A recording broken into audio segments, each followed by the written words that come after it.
Salve, eu sou o Padre Francisco, essa é a meditação do Evangelho de hoje, terça-feira da 17ª semana do Tempo Comum. O Evangelho se encontra em São Mateus, capítulo 13, versículos de 36 a 43. Ela é uma continuação do Evangelho de ontem e diz o seguinte: naquele tempo, Jesus deixou as multidões e foi para casa. Seus discípulos aproximaram-se dele e disseram: explica-nos a parábola do joio. Jesus respondeu: aquele que semeia a boa semente é o Filho do Homem. O campo é o mundo.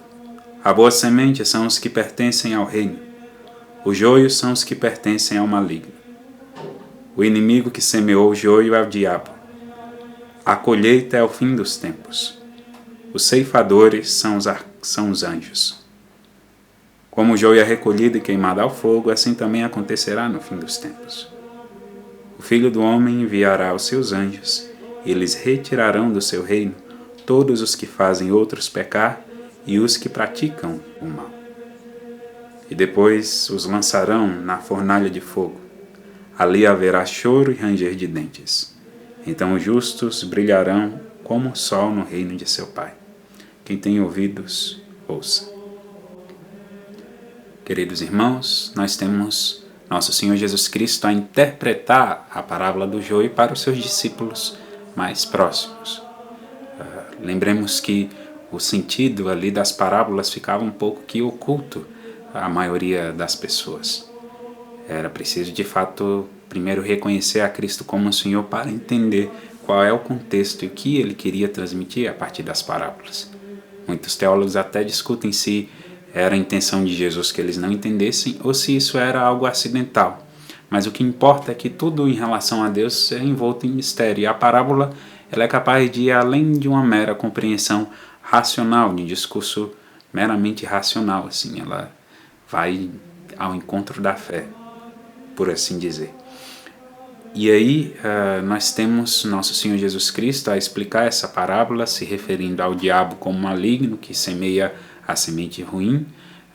Deus seria aquele que semeia a semente boa e que no tempo oportuno separaria o joio ali do trigo, o justo do injusto, o bom do ruim.